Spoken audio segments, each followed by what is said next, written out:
오늘은 모세를 통하여라는 제목으로 말씀을 나누는데 오늘부터 이제 성경 시리즈, 출애굽 시리즈로 함께 나누도록 하겠습니다. 우리가 저번에 이제 부활주일 사순절 기간에는 사순절 말씀을 좀 나눴고요. 그 전에는 창세기에 대해서 성경 시리즈로 8번을 함께 나눈 기억이 있습니다. 그래서 혹시 다시 보실 분들은 홈페이지나 블로그에 가셔서 내용들을 살펴보실 수 있으니까요. 보시고 이제 오늘부터는 그 이후에 출애굽 시대에 모세를 중심으로 한 이야기들을 한 여러 번 좀 나눠서 이야기를 나누게 될 것 같습니다. 그래서 여러분들이 함께 잘 따라오시면 좋을 것 같습니다. 창세기의 마지막 부분은 요셉을 통해서 야곱의 모든 식솔들이 애굽으로 들어가게 되는, 그리고 그곳에서 살게 되는 이야기로 마무리를 짓게 되죠. 그 당시에 야곱 집안의 총수를 봤더니 70명이라고 기록이 되어져 있습니다. 보면은 야곱의 집사람으로 애굽에 이른 자가 모두 70명이었다. 70명의 사람들이 애굽에 들어가서 살게 되었던 거죠. 당시에 요셉은 우리가 잘 아는 것처럼 애굽 이집트의 총리로 있었잖아요.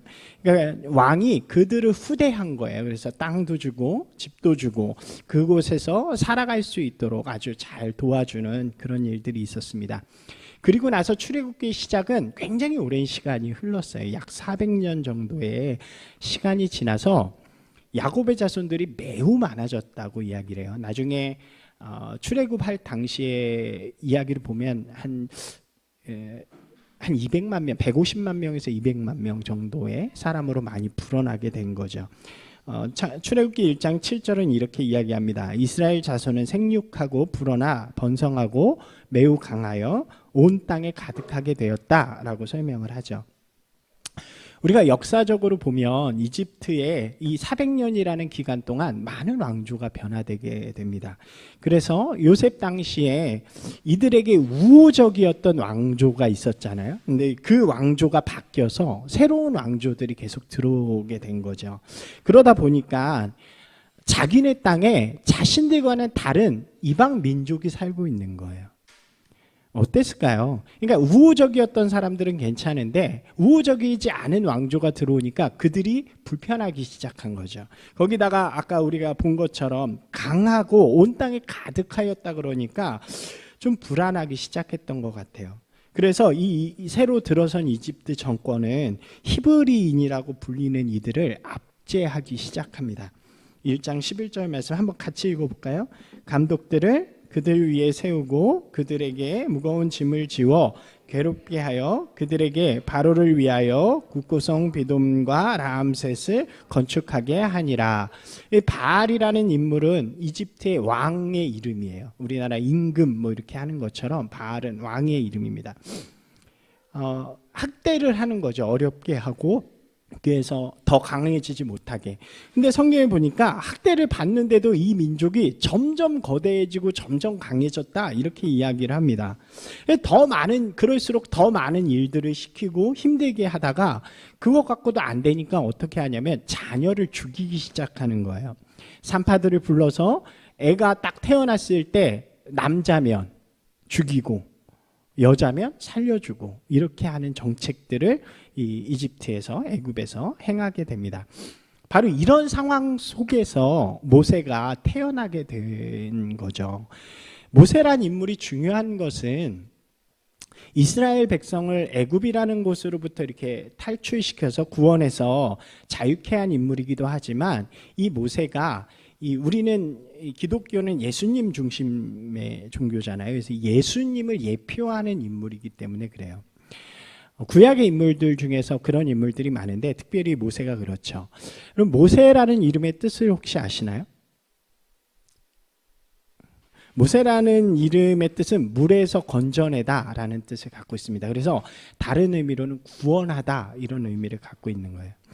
그가 죄악된 세상으로 표현되는 애굽으로부터 이스라엘, 하나님이 선택한 하나님의 백성을 건져내서 하나님의 나라를 만들어가는 그런 인물이기 때문에 신약 시대에 넘어와서 우리가 믿는 예수님, 우리가 죄악된 세상에서 우리를 구원하신 예수님을 예표하는 인물이다라고 이야기하는 거죠. 모세가 이런 이름을 갖게 된 이유가 있죠. 아들이 태어나면 죽이는 이 시대에 한 아이가 태어나게 됩니다. 근데 성경에 보니까 굉장히 잘생겼대요. 성경에 그렇게 쓰여 있어요. 아이가 굉장히 잘생겨가지고 죽일 수가 없는 거예요. 물론 부모님이 보기엔 못생겨도 죽이긴 어렵죠.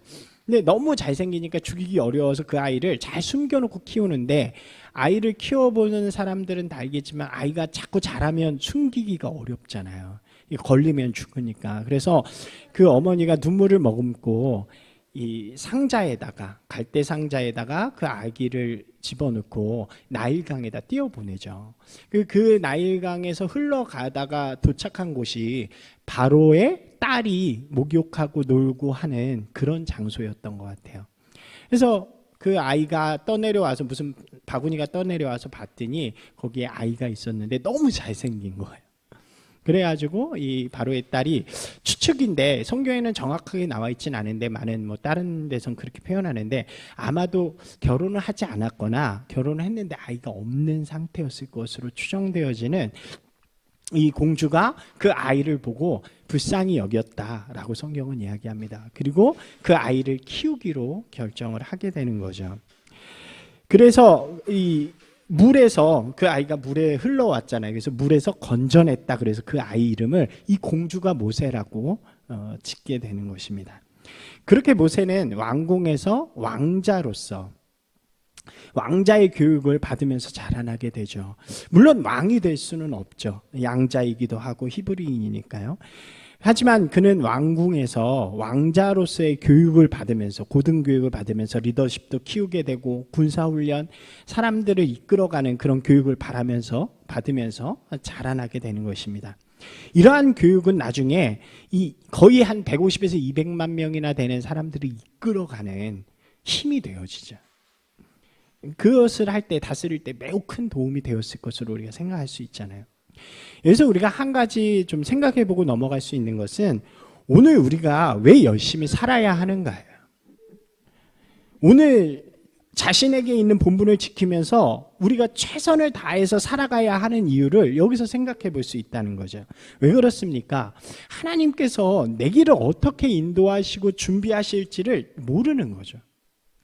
그 날이 내게 올 때에 내가 오늘 살아가는 이 순간이 그 날을 아름답게 만들 수 있는 거죠. 그 시간들이 모여서 얼마나 아름다운 일들을 이루어낼지를 모르기 때문에 오늘을 살아내야 되는 것입니다. 가끔 TV에 보면 이런 애들이 있잖아요. 어떤 오디션 프로그램이나 이런 데를 나가요. 그래서 굉장히 잘해요. 근데 어떤 애들, 요즘 인터넷이 발달한 시대니까 어떤 애들이 막 글을 올리는 거예요. 걔 옛날에 어떤 애였다. 그래서 잘 나가던 애가 오디션에서 탈락해서 이제 나오지 못하고, 이런 경우도 있죠. 청소년들도, 또 우리들도 마찬가지예요. 우리의 미래에 하나님께서 우리를 어떻게 쓰실지는 우리는 잘 모르죠. 그렇기 때문에 오늘 우리에게 주어진 삶에서 우리가 잘 준비하면서 최선을 다해서 살아가는 것이 참 중요한 것 같습니다. 모세는 그랬다는 거예요. 모세는 자기가 그런 일을 할지 몰랐어요. 그런데 하나님께서 준비해 두신 오늘을 최선을 다해서 살아가면서 그 일들을 준비하니까 그것이 나중에 하나님의 일을 위해서 쓰임받는 귀한 도구가 되어지는 것입니다. 모세의 삶은 세 단계 정도의 삶으로 나누어서 볼 수 있어요. 첫 번째로는 바로 방금 말씀드린 애굽에서 왕자로서의 삶을 살았고요. 그 뒤에는 이제 도망해서 미디안이라는 광야에서 양을 키우면서 사는 삶을 살게 됩니다. 그리고 마지막은 이제 하나님의 부르심을 받아서 이스라엘 백성들을 구원해서 이렇게 데리고 나가는 그런 삶을 살죠. 그것이 40년 이렇게 살아요. 그래서 모세는 120년을 사는데, 재밌죠? 40년. 이 40이라는 숫자가 성경에는 굉장히 많이 등장한다고 보시면 돼요. 우리가 가장 먼저 모세의 성장기를 살펴보면, 모세는 성장기에 좀 혼란스러웠던 시간들을 보냈던 것 같습니다. 왜냐하면 그렇죠. 외관으로는 어떤 얼굴이에요? 히브리 사람이에요. 근데 애굽 공주의 양자로, 왕자로 살아가는 것입니다. 그죠? 예, 그녀는 모세를 위해서 어떤 일을 하냐면 이 히브리인 유모를 고용하기로 결정합니다. 이 아이가 히브리인이니까 이 히브리인 유모를 고용하기로 했는데, 재밌는 건 성경에는 이제 누나가 그 아이를 물에 띄워놓고 몰래 따라왔다 그래요. 그러니까 공주가 이 얘기를 보고 유모를 구해야 되겠다 그랬더니 갑자기 이 아이가 튀어나온 거죠. 그리고 뭐라고 이야기해요? 제가 잘 아는 히브리인 유모가 있는데 소개시켜 드릴게요. 그리고 누굴 데려와요? 엄마를 데려오는 거예요. 그러니까 재밌는 거는 이 모세라는 인물은 신분이 왕자예요. 지금 이제 양자가 되었으니까. 근데 진짜 삶은 자기네 부모님하고 큰 거예요. 자기가 누구인지, 자기의 정체성이 어떤 사람인지를 배운 거죠. 이 두 가지가 되는 거예요. 그의 정체성은, 하나는 애굽이라는 왕궁에서 자라는 왕자, 다른 하나는 지금 압제당하고 노예 생활을 하는 히브리인. 이 두 가지가 상충되니까 그의 삶 속에서 내가 과연 어떻게 살아야 되는가, 나는 왕자로서 이렇게 누리는 삶을 살 수도 있고 그게 아니고 이걸 포기하면 노예처럼 살 수도 있는데 나의 정체성은 무엇인가 하는 그런 어려움들이 그에게 있었다는 거죠. 하루는 이것이 실제 문제가 되어지잖아요. 하루는 자신들의 민족이 어떻게 살고 있는지 궁금해서 그들이 살고 있는 땅으로 가게 됩니다. 근데 어떻게 해요? 이 애굽 관리가 히브리인을 때리는 장면을 보는 거예요. 그러니까 욱욱하죠. 이 모세가 쭉 출애굽기랑 모세오경을 읽어보면 좀 다혈질이었던 것 같아요. 막 10계명도 집어 던지고 막 그러잖아요. 다혈질이니까 가서 왜 그러냐고 말리는 중에 탁 때려가지고 이 애굽 사람이 죽게 됩니다. 그래서 이 애굽 사람을 완전 범죄로 해야 되니까 당시 법은 죽으면 죽음으로 갚으니까 완전 범죄를 해야 되니까 모래 속에 묻어두죠. 아무도 모르게. 그리고 그 다음날 또 용감하게 또 똑같은 곳을 찾아가게 되죠. 그런데 이번에는 히브리 사람들끼리 싸우는 거예요. 그러니까 가서 이야기합니다. 왜 싸웁니까? 싸우지 마십시오. 뭘 잘못했다고 싸웁니까? 그랬더니 자기도 히브리인이니까 이렇게 얘기하면 잘 들어줄 줄 알았는데 히브리인들은 이 사람이 지금 누구예요? 왕자잖아요. 그러니까 별로 호의적이지 않은 거예요. 그럼 뭐라고 이야기하냐면 왜 그래요? 어제 때려 죽인 것처럼 저도 때려 죽이려고요? 이렇게 이야기를 하죠. 근데 이게 지금 완전 변제가 안 됐잖아요. 그 다음에 이것들이 소문이 퍼져가지고 바로에게까지 들어갔다고 성경은 이야기합니다. 이렇게 이야기하죠. 바로가 이 일을 듣고 어떻게 해요? 모세를 죽이고자 했다고 이야기합니다. 모세가 바로의 낯을 피해서 도망가는 사건, 이때가 40년이 지난 그 뒤의 사건입니다. 40년이라는 시간을 애굽에서 살면서 그는 자신의 삶에 대한 갈등이 있었어요. 내가 과연 애굽 왕자의 모습으로 이런 것들을 누리면서 그냥 살면 되는가, 아니면 진짜 내 정체성인 동포들, 이스라엘 백성들과 함께하는 그런 삶을 살아야 되는가, 늘 고민했지만 결정하지는 못하는 그런 삶을 살았던 거죠. 여러분, 우리랑 비슷하지 않나요? 우리도 어떻게 보면 그런 두 가지의 정체성을 가진 사람들이죠. 하나님의 백성이지만 예수 그리스도를 통해서 우리가 살아가는 곳은 세상이라는 곳이죠. 과연 내가 세상 가운데서 세상 사람처럼 살아가야 할 것인가, 아니면 그리스도인이라는 모습으로만 살아갈 것인가, 우리 안에 있는 늘 갈등이 될 수도 있다는 것입니다. 결정하지 못하고 살다가 결국 이런 일들이 벌어지고 모세는 그 왕궁을 떠날 수밖에 없는 그런 처지에 된 거죠. 이제 그는 미디안이라는 광야에서 제2의 삶을 살아가게 됩니다. 이전의 삶과는 전혀 다른, 애굽이라는 왕궁의 혜택도 없고 히브리인이라는 노예의 굴레도 갖지 않은 전혀 새로운 곳으로 간 거예요. 그래서 그곳에서 한 여인을 만나고 소소한 가정을 꾸리고 소소한 삶을 살아갑니다. 그냥 양을 치면서, 방목이잖아요. 그러니까 양을 풀어놓고 양이 풀을 찾아가는 곳으로 같이 다니면서 그렇게 사는 삶을 40년을 사는 거예요. 40년이라는 기간이 굉장히 길잖아요. 아마도 그는 40년이라는 시간 동안, 과거에 40년 동안 자기가 살아왔던 것에 대해서 희미하게 잊어버렸을 것 같아요. 이제 오늘 하루를 살아가는 사람, 그냥 오늘 나에게 주어진 그 하루를 살아가는 인생을 그렇게 살아가게 된 거죠. 이 40세 때 가졌던 열정, 열망, 이런 것들은 다 내려놓고 자신이라는 것들을 좀 다 내려놓는 그 시대에 하나님께서 그 시점에 이 모세를 부르기 시작하십니다. 모세가 그의 나이 80이 되었어요. 이제 노구의 몸이 된 거죠. 혈기방자했던 애굽에서의 모습은 어디에도 없고 양을 치면서 살아가는 한 목자가 되었습니다. 이제는 크게 삶에서 무엇인가를 할 수 있을 것이라고 생각하는 그런 나이가 아니었어요. 그런 삶의 자리, 그냥 조용하게 있는 그런 삶의 자리에 하나님께서 찾아오십니다. 그리고 그에게 이스라엘을 구원하는 역할, 사명을 맡기시는 거죠. 출애굽기 3장 10절 말씀 한번 같이 읽어볼까요? 예, 여기 있습니다. 같이 읽겠습니다. 이제 내가 너로 바로에게 보내어 너에게 내 백성 이스라엘 자손을 애굽에서 인도하여 내게 하리라. 하나님께서 선포를 하셨어요. 그날도 동일하게 모세는 양을 치면서 호렙이라는 산, 호렙산으로 가게 됩니다. 풀을 양에다가 뜯어다 주는 게 아니라 풀이 있는 곳으로 양과 같이 이동하는 거죠. 그래서 호렙이라는 곳으로, 그 풀이 많은 곳으로 산 위까지 올라갔는데 거기에서 신기한 장면을 보게 되죠. 떨기나무, 그러니까 이 광야 지역에 많이 있는, 사진을 제가 준비 못했는데 이렇게 크지 않은 한 사람의 요 정도 오는 그 나무가 있는데 불이 타는 거예요. 활활 빨갛게 타는데 신기한 건 그 나무가 타지 않아요. 너무 신기하니까 모세가 그 가까이에 가서 내가 저걸 좀 봐야겠다라는 마음으로 찾아가죠. 그때 갑자기 하나님께서 그에게 말씀하십니다. 한번 읽어볼까요? 하나님이 이르시되 이리로 가까이 오지 말라. 내가 선 곳은 거룩한 땅이니 내 발에서 신을 벗으라. 아멘. 하나님께서 모세에게 말씀하시는 거예요. 그리고 신을 벗으라고 요구하죠. 예, 누군가의 앞에서 신을 벗는다. 이 이스라엘 그 지역의 개념에서 신을 벗는다는 개념은 나의 권리를 내려놓는다, 이런 의미예요.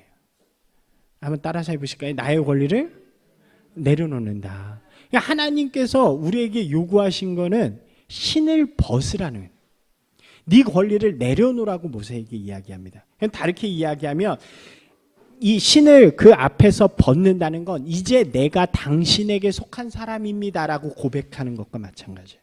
모세는 신을 벗죠. 그리고 하나님께서는 모세를 부르시고 그에게 자신이 바로 너희들의 조상인 아브라함과 이삭과 야곱의 하나님임을 말씀해 주십니다. 그들과 약속을 맺고 그들을 통해 한 민족을 이루고 그들을 백성으로 삼기로 한 하나님이 바로 나라고 말씀해 주시는 거예요. 그리고 신을 벗으라고 이야기하고 두려움 가운데 서 있는 모세에게 하나님께서 이렇게 말씀하세요. 이제 내가 너를 통하여서 내가 너의 조상과 했던 약속을 지키려고 한다. 너는 애굽으로 가서 내 백성을 구하라고 말씀하시는 거예요. 사명을 주시는 거죠. 그런데 문제는 모세가 잘 몰라요. 모세가 이분이 누구신지 잘 모르는 거예요.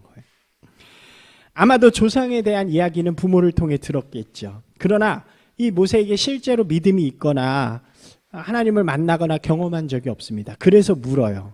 출애굽기 3장 13절입니다. 모세가 하나님께 아뢰되 내가 이스라엘 자손에게 가서 이르기를 너희의 조상의 하나님이 나를 너희에게 보내셨다 하면 그들이 내게 묻기를 그의 이름이 무엇이냐? 라고 하리니 내가 뭐라고 그들에게 말하리이까? 다르게 이야기하면 뭐예요? 당신은 누구십니까? 이런 의미죠. 그때 하나님께서 모세에게 자신을 잘 설명해 주시는 일들이 일어나는 거예요. 여러분, 우리가 하나님의 백성, 하나님의 소명을 받은 하나님의 사명자로서 살아가는 단계가 있는데 그 가장 첫 번째 단계가 무엇이냐면 바로 하나님의 부르심을 경험하고 그를 만남으로 하나님을 알아가는 시간이라는 거죠. 하나님과의 만남을 통해서 하나님을 아는 시간이 있을 때 비로소 우리는 하나님의 백성으로 하나님의 사명을 받은 자로서의 삶을 시작할 수 있다는 거예요. 그렇죠. 우리가 세상 속에서 그냥 나 중심의 삶을 살다가 어떤 형태로든지 하나님의 부르심을 받습니다. 그죠? 여기 계신 분들은 이미 부르심을 받은 분들인 줄로 믿습니다.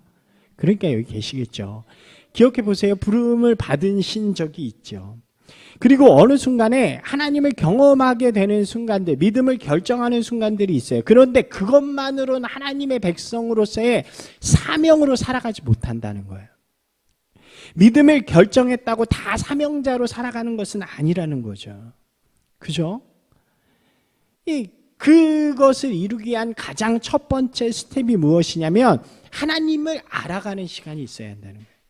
하나님이 어떤 분이신가, 또 하나님이 원하시는 것이 무엇인가, 하나님의 뜻이 무엇인가를 알아야 우리의 삶 속에서 그것을 이루는 사람이 될 수 있기 때문이죠.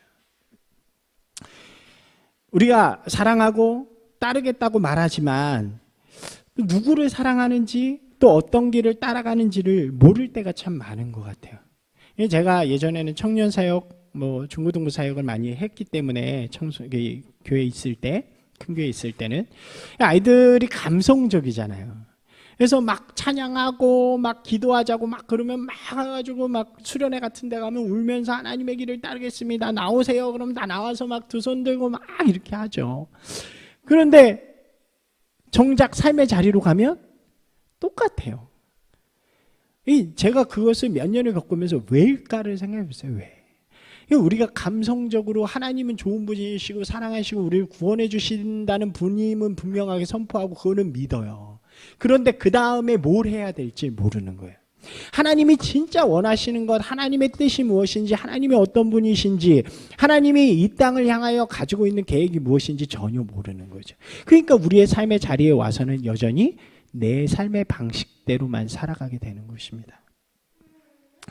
예를 들면요, 요즘 대선 기간이니까 이런 거죠. 어느 후보가 너무 좋다고 이야기하는데 그 후보가 대통령이 돼서 무엇을 할지에 대한 생각을 아무것도 안 하면 그 후보를 지지하는 그 마음은 가짜일 수 있다는 거예요. 나중에 알고 봤더니 내가 전혀 생각지도 않았던 일을 하고 있으면 완전 속은 게 되는 거죠. 여러분, 사명자로 살아가는 첫 번째 단계는 하나님의 어떤 분이신지 알고 그의 뜻을 아는 것입니다. 그래서 교회가 중요한 거예요. 그래서 말씀이 중요한 거고요. 그래서 성경이 중요한 것입니다. 우리는 교회를 통해 또 말씀을 통해 성경을 통해 하나님을 알고 하나님의 뜻을 배워 나아가는 것입니다. 사랑하는 여러분, 하나님을 알아가는 분들이 되시기 바랍니다. 하나님 아는 지식이 여러분들 삶에 점점 쌓여서 어느 순간 어떤 결정의 순간이 내 앞에 딱 찾아올 때에 이것이 하나님의 뜻이야 라고 결정할 수 있는 그런 분들이 되시길 주님의 이름으로 축원합니다. 모세는요, 하나님을 만나고 하나님을 알아가는 시간을 통해 그가 가야 할 길을 분명하게 알게 되는 거예요. 근데 문제는 뭐냐면 자신이 없는 거예요. 이제 왜요? 아마도 그가 왕자로 있었던 이 40년 전에 하나님이 이렇게 찾아오셔서 말씀하셨다면 그는 되게 교만하게 이야기했을 것 같아요. 맞아요, 저예요. 제가 40년 동안 이런 교육을 받아서 저는 할 수 있어요 라고 이야기했을 것 같아요. 근데 이제 40년 동안 정말 소소한 삶을 살면서 자신감이 없어진 거예요. 평범한 삶을 살면서 양을 치는 목자의 삶을 살아서 더 이상 사람을 치리할 자신이 없는 거죠. 그래서 자꾸 이야기합니다. 누가 보내서 왔다고 하나요? 내 말을 믿지 않으면 어떻게 해야 하나요? 저는 능력이 없는데요. 저는 말을 할 줄 모르는데요. 자꾸 이런 이야기들을 합니다. 그래서 하나님께서 어떻게 하시나요?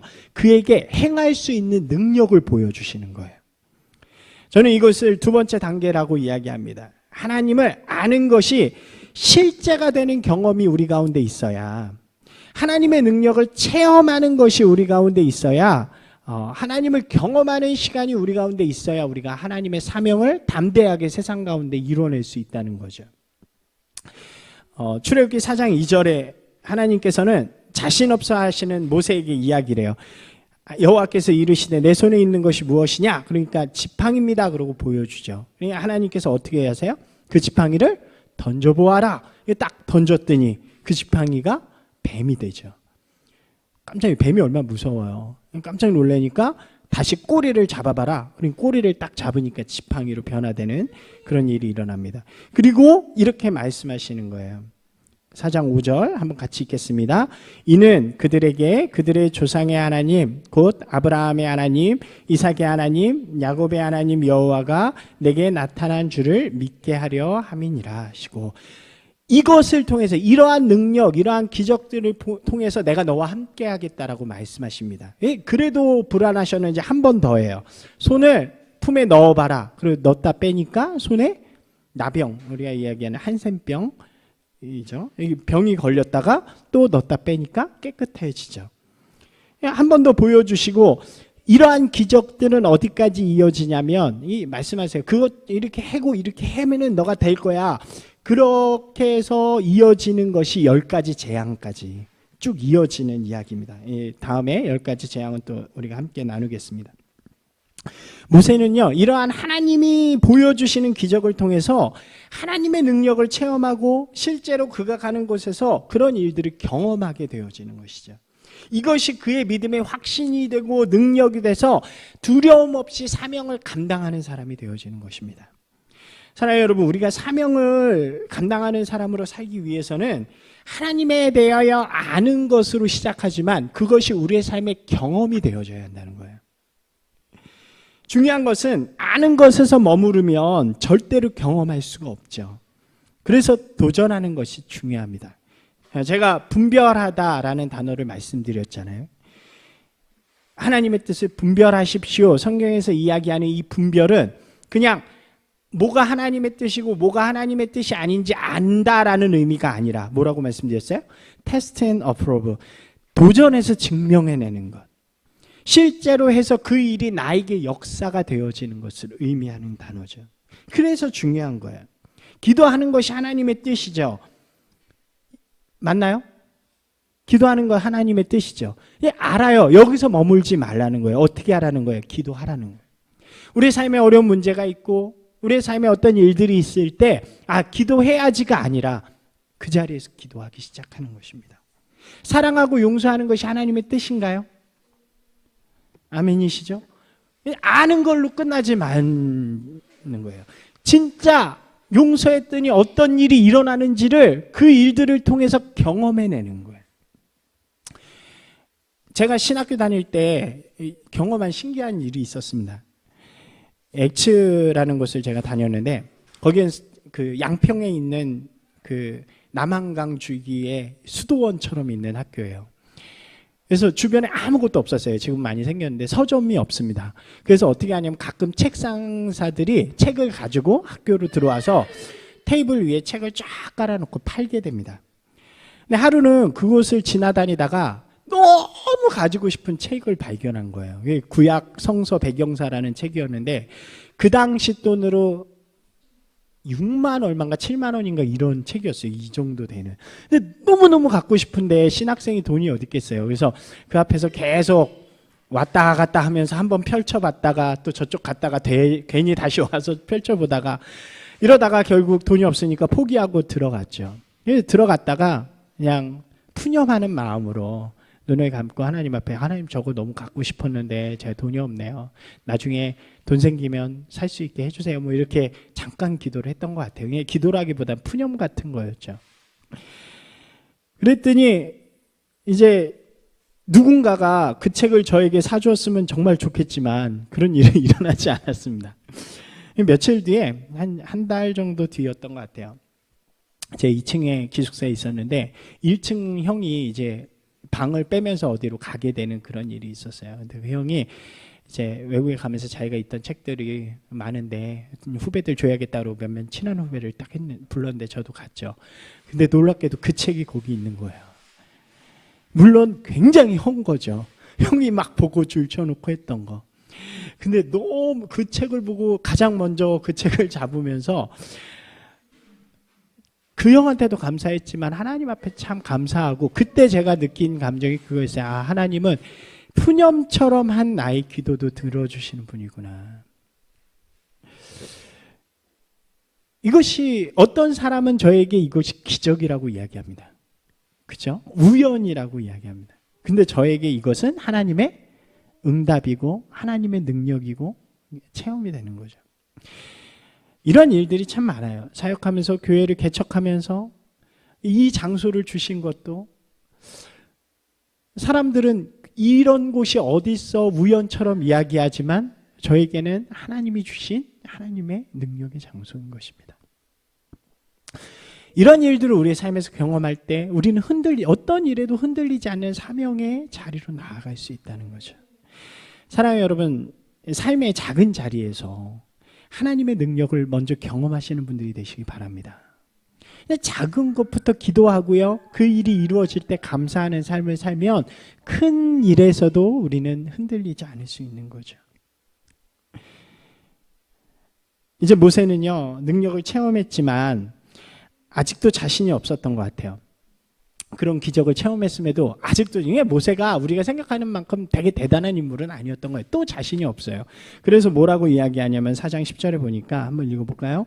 모세가 여호와께 아뢰되 주여 나는 본래 말을 잘하지 못하는 자이니이다. 주께서 주의 종에게 명령하신 후에도 역시 그러하니 나는 입이 뻣뻣하고 혀가 둔한 자니이다.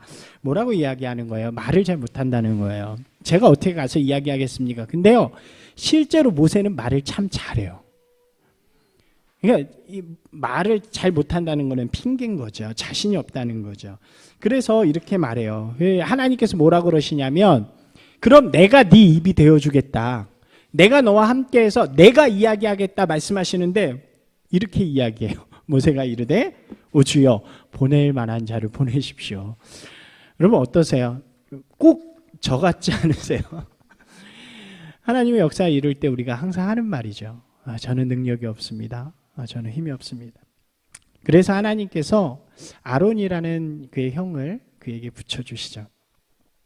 사명자로 살아갈 때 우리가 가질 수 있는 단계가 바로 함께 하는 것입니다. 사명의 길은요, 혼자 가는 길은 아닌 것 같아요. 구원의 길은 혼자 가는 거죠. 구원받는 길은 남이 해줄 수 없습니다. 남이 내 믿음을 고백해 줄 수 없죠. 오직 내가 스스로 믿음을 고백해야 가는 것입니다. 그러나 사명의 길은 함께 가는 것이죠. 함께 가면 두렵고 떨리고 힘들고 어려운 것들이 용기가 나고 수월해지고 할 수 있게 되어지는 것입니다. 그렇죠. 모세에게 아론이 함께하는 동역자가 되어줍니다. 하나님께서 그를 보내주시죠. 그가 실제로 애굽을 떠나서 가나안으로 갈 때 모세에게는 아론뿐만 아니라 이드로라는 또 장인 여호수아 훌과 같은 훌륭한 동역자들이 있었습니다. 그들이 함께했기 때문에 그 길을 끝까지 올바로 갈 수 있게 되었던 거죠. 여호수아에게도 갈렙이라는 훌륭한 동역자가 있었고요. 다윗에게 요나단이라는 인물이 있었고요. 예수님의 길에도 제자들이 함께했습니다. 바울의 길에는 누가와 실라와 디모데와 같은 많은 동역자들이 함께했기 때문에 그는 이 복음의 사역을, 복음 전파의 사역을 아름답게 이룰 수 있는 거죠. 우리가 끝까지 우리의 사명의 길을 가기 위해서는 반드시 우리의 삶에 함께 가는 사람이 있어야 합니다. 하나님께서 그 사람들을 우리에게 보내주시는 거죠.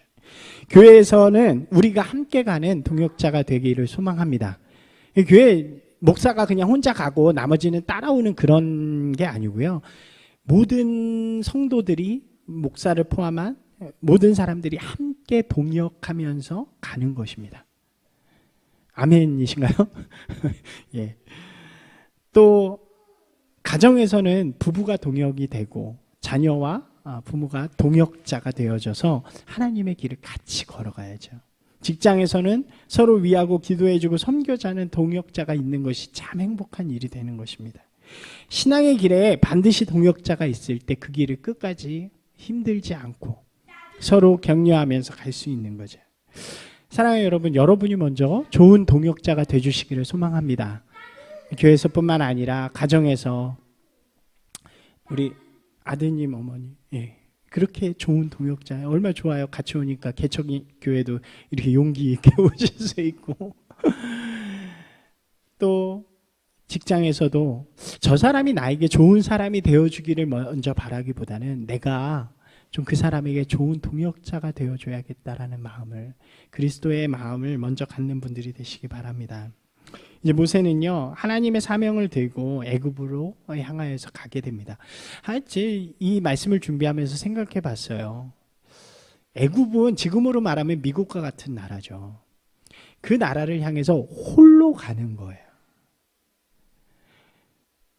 이 변화가 굉장한 거죠.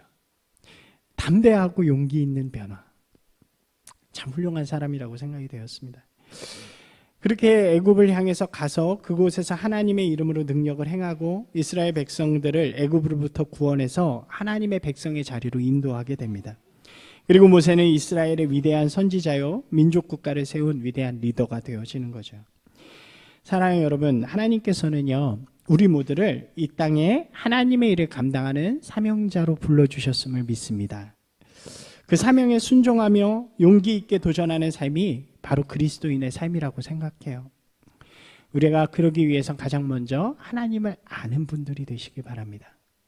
또 그 아는 것이 우리의 삶에서 실제로 도전되어져서 작은 일 속에서 점점 하나님을 경험하는 그런 일들이 많이 쌓여가는 분들이 되시기 바랍니다. 그리고 하나님께서 주신 우리 함께하는 사람들이 아름답게 동역자로 세워져서 하나님의 길을 아름답게 손잡고 걸어갈 때 아름다운 일들을 위해 삶 가운데서 일어날 줄로 믿습니다. 그러한 일을 통해서 실제로 우리가 사명에 용감하게 도전하는 그런 저와 여러분이 되기를 주님의 이름으로 축원합니다. 하나님께서 모세를 통해서 역사를 이루어 가신 것처럼 저와 여러분과 우리 교회를 통해 이 땅 가운데 새로운 역사를 이루어 가실 줄로 믿습니다.